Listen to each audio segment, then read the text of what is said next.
ለኔ ብለህ ሃይማኖትህን ትቀይራለህ? ኪያ አንቺ አትቀይሪ ማለት እኔ በፍጹም አላደርገውም። በፍጹም አዎ ኪያ እኔ በፍጹም ሃይማኖት ያልኩኝ ልክ አልሰራህም። ለአንቺ እንደመጠበቅ ያለ አንቺ እንዴት አደርገዋለሁ? ልቤንም ቢያለው ብዙ ነው ለውጤ ንሱ ሰው ገፋ ኪያ እኔ እኮ ከራሴ በላይ አንቺን አፈቅርሻለሁ፣ እወድሻለሁ። እኔ አንቺን ልለያይ ስልሽ እኔ የሚሰማኝን ስሜት አታስቢም? ለኔ አታስቢም? እኔ የተሰቃየሁትን አንቺ በሌለሽ ነገር ወርተና ካለ እስከ ዛሬ ተቻችለን አልኖርንም። ግን ነገ በአንተ ዓመት በዓልን ያልሳኩም። እሺ ኪያ በእኔ ዓመት በዓል አንተ አልደረስክም። በደምብ ንገረኝ። እስከ ዛሬ ድረስ እኔ እናንተ አብረን አልኖርንም። ኪዩ አንድ ነገር የኔን ጾም አላከበርክልኝ፣ ያንተን አላከበርኩም።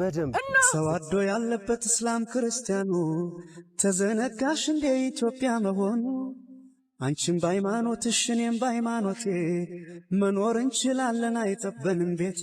ራሴንም አጠፋለሁ ገና ለራሴም ግድ አይሰጠኝም። ራሴንም ሲጥ አድርጌ ነው አንተ ነው ዳል አለቀ። ምንም ጥርጥር እና ይሄ ነው ላልችለው ምን አለ ባይሰጠኝ ከሰጠኝ ምን ነበር ባይነፍገኝ ብትረጂኝ ሁሉ ነገር ሆናለሁ። እሺ እንዴ ልረዳ?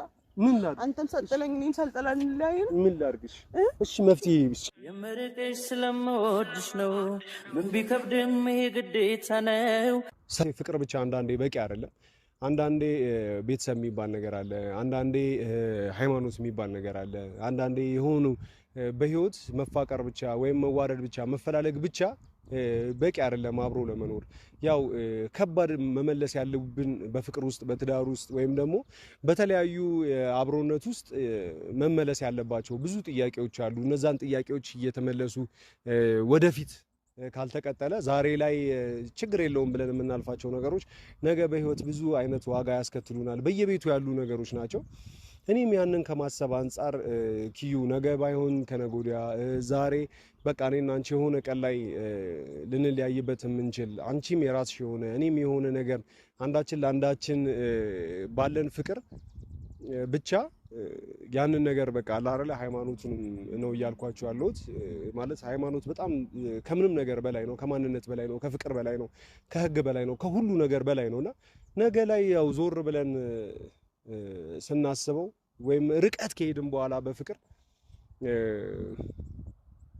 መለያየት የማንችልበት ደረጃ ላይ ነፍሳችን ከነፍሳችን ጋር በጣም ከተጣመረ በኋላ በጣም እንቸገራለን ብዬ አስባለሁ። ለኔ ብቻ አይደለም እኔ ከማሰብ አንግል አይደለም ለኪያ ከማሰብ ነው። ምክንያቱም